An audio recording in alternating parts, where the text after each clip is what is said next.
长发及腰了，不嫁人，不嫁人。你想不想穿汉服？我身材不太 OK。没有啊，穿汉服跟身材完全没有关系的。而且我觉得最大的感受是你穿上汉服之后，就是自带气场，气宇不凡的感觉。君伟聊完天之后，你对他有什么印象？啊，真的觉得他就是一个特别热爱中国传统文化的人，他是真的自己特别热爱。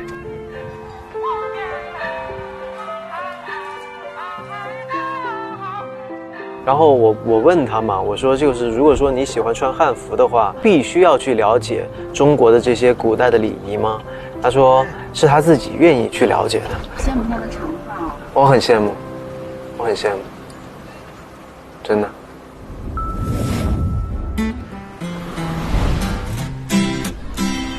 成都浩漫是这个城市与时代最大的不同。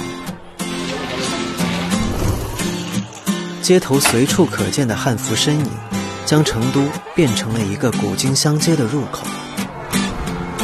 那些曾经困囿在博物馆里的服装，从历史中走出来，再踏入这个飞速变化的时代。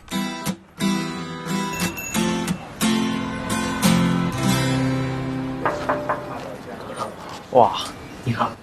我觉得我这个行这个礼应该说是您好，哎不对，应该是什么？幸会，应该怎么打字？幸会，幸会。哎，其实我一直有一个疑问，所谓的汉服就是汉朝的服饰吗？汉服它的全称是汉民族传统服饰，它是就汉族的。对，历代的汉服不同，都是王朝不同。像这件衣服的话，可以讲的就是它的中缝。中缝。对，君子生于世间，要为人正直，不偏不倚。哇，这套好漂亮，我觉得。哎，要不然我就试这套。当然可以。近2年汉服的发展势头是非常迅猛的。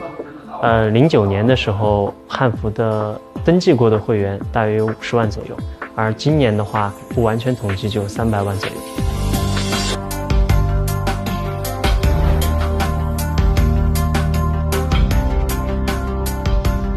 因为我之前在剧组也是穿古装嘛，但是发现这个袖子好像其实没有那么的长。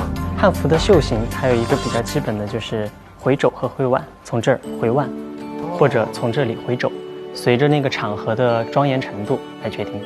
我终于知道为什么古代人他就是一定要这么端着一点，因为你如果不端着的话，他这个袖子就掉下去了，有一种这种礼仪的这种仪态的体现，对吧？哎，你听没听见？你们听没听见这个声音？这个声音叫琳琅，也是君子之声。它应该就是这个玉佩这样子碰在一起的一种声音，这种玉佩碰在一起的话，它就是提醒你，你是配着玉的，配着玉的，一定要随时注意自己的行为，修养。中缝、对襟、护领、袖型，汉服设计的每一处细节，蕴藏的却是一种古典精致的生活美学，和绵延至今依旧底蕴深厚的文化内涵。我身上的这一件，它属于是什么朝代的汉服呢？您里面的衣服的话是宋制的交领长衫，下面的话是宋朝比较流行的一种叫百蝶裙，外面这件的话是明制的广袖披风，也叫对襟大袖。当下的这个年轻人穿汉服的话，里边的、外边的，它都需要是在同一个朝代里边，还是自由搭配？其实是自由搭配的，因为除非是一些特殊的场合需要展示这个朝代的风貌的话，其他的时候，因为汉服是传承性的嘛，每一个朝代都是相互累积的。但是汉服是要开放嘛。你这个头发现在如果放下来的话，大概有多长？我看已经放下来的话，可能到腰，到腰了。对，及腰了，长发及腰了。不嫁人，不嫁人。虽然这个束发这个东西到现在不是必然，但是我认为我想去传承这个东西，想去复兴这个东西的话，我还是想以身作则。在我蓄发的过程中，其实也是有一点小困扰，在头发还不够长到盘成发髻的时候，在男厕所里面整理衣冠和头发的时候，就把一个不是太清醒的一个叔叔下到了女厕所去，然后也经常在很多环境下被别人当成女孩子，这个可能也是算蓄发过程中的一个小烦恼吧。那你的家长会有反对或者说是刚开始的时候，我的母亲不是特别理解，然后我给我母亲解释我们的这个传统和文化的时候，我母亲还是非常支持我的。父母现在有没有跟着你尝试一下穿着汉服？穿汉服目前还没有，因为他们的工作原因。但是，然后呢，在20岁的时候，还是给我做了一个冠礼，系冠礼。哎，那边有个小姐姐在化妆。对，古代中国人就很讲究仪容仪表，所以来体验汉服的顾客，一般除了服装，一个精致的古典妆容也是必不可少的。古代的人，你知不知道他们怎么卸妆的？古代清洁的确没有那么便利，一般就是淘米水洗面，富贵人家则会用各种营养品自制洁面用品。现代人的皮肤除了经常需要带妆，还要面对各种环境污染，清洁和深层修复必不可少。这些古代的方子肯定就不适用了。我平时在剧组也是皮肤的负担比较大，因为每天都会上妆卸妆，所以说呢，我就有我自己的秘密宝贝。这个东西特别好用，这是珀莱雅的黑海盐高净润泡泡 SPA 面膜。它这款其实就是非常好的能够清洁你的皮肤，而且在清洁的同时，它能给你补水。还有一个感觉就是它特别的保湿。对，你在敷完之后，你把面膜一撕下来之后，就感觉自己的脸特别滑，特别水润，然后你用清水一清洗，就感觉真的跟鸡蛋清一样。我在家里边还备了2盒，我待会儿送你1盒。好，怎么样？那就多谢玉溪先生。哎，君子礼尚往来。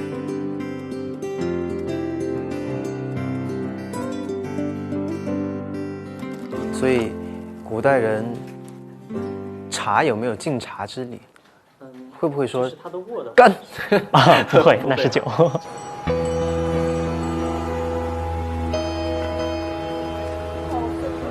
汉服于大众已经不是一个陌生词汇，但却鲜少有人经历过复兴之始的年代。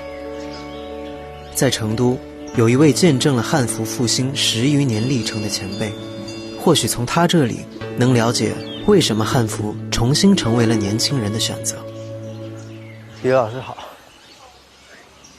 哇，你居然学了汉服礼仪，是的，怎么样嘛？李老师觉得特别的玉树临风。谢谢，你也非常漂亮。我就觉得我们中国的男生是特别适合穿汉服的。这么多年轻人也都开始喜欢这种汉服文化了。那绿珠姐对于这种现象是怎么看待的呢？因为我穿汉服比较早了，我是从05年就开始穿，那时候一出门，对吧？那绝对是街上最靓的仔。有人会问我是不是从剧组出来的，有人会问你是韩国人或者是日本人吗？是不是在做 cosplay？ 甚至还有人问我你是不是从古代穿越来的？就是那个时候，大家对于穿汉服还不是特别的能够理解。最开始穿汉服出去需要很强大的心理素质，是吧？就是你要脸皮很厚。但为什么就是我们回到现在？大家都有一个感觉，说我们现在的很多年轻人喜欢穿汉服，并且在成为一种潮流。第一呢，就是跟我们就是这么多年很多的同行的努力分不开。大家从每个城市小小的一个火种开始去身体力行的穿着汉服出去刷存在感，在传统节日穿汉服，然后这样的宣传让更多人一起加入了我们。我应该是在1年多以前吧。我倒是小时候就喜欢了，但是真正穿上汉服是去年。我差不多吧，因为小时候是学跳舞的，然后就比较喜欢这种传统的衣服，然后因为现在传统衣服也发展起来了，然后就爱上了，然后也是不停的买。入了这个坑就出不来了。我是因为我比较喜欢传统文化，然后那个时候正好在攻克古典诗词。我是因为我是学中医的，所以中医文化对我们汉文化当然有一定的眷恋嘛。现在的年轻人，他们更多的是已经理解了这种文化的传承，他们理解了我们汉服究竟是什么。实际上呢，它背后反映的是我们现在的年轻人对于我们中国传统文化的一种热爱和一种自信的表达。就没有了那种就是过去那个时代他们那种文化的自卑，就是在你们生长的时代，中国的这个经济啊文化都越来越发展越来越好，所以大家一开始对我们的传统文化会没有偏见，然后当接触到真正的优秀的传统文化的时候，会发自内心的觉得它是好的，而且是为之自豪的。你觉得成都这个城市有什么特别的？你觉得我们成都的城市文化是不是一种包容？很喜欢传统文化，又很喜欢接纳新事物的一个城市。对。其实汉服对于很多人来说，它可能是传统的文化，可能是古典的东西，但是因为它离我们生活消失了300多年，它再回来的时候，在大家眼里面，其实它是一个新事物，或者是新的潮流。我们希望使用是最好的传承，或者是在日常生活中啊，拍照啊，甚至你可能去旅行啊，蹦迪啊，去吃蹦迪，哇，那个才真的是穿越吧！穿着汉服，然后就开始噔噔噔噔噔噔噔噔噔。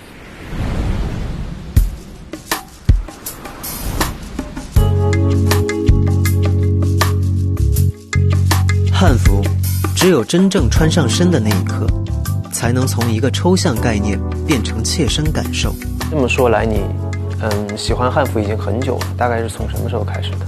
从我正式开始买了第一套汉服开始穿的时候，是我高3毕业的时候。那你就是真的，一穿汉服就基本上就爱上汉服了。汉服它本身的魅力很大，真的很大的，它所承载的精神文化的一些意义，非常非常令人无法抗拒啊，是对。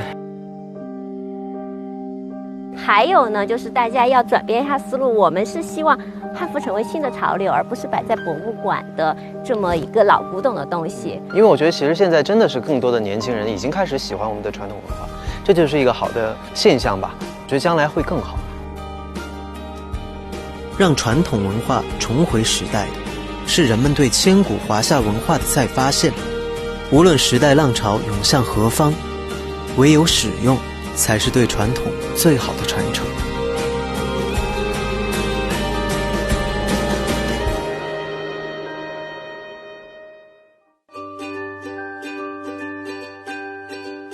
你修了多少年？我修了10多年了。我发现我还挺适合做手工，比我们很多就是那个新来的技师要好。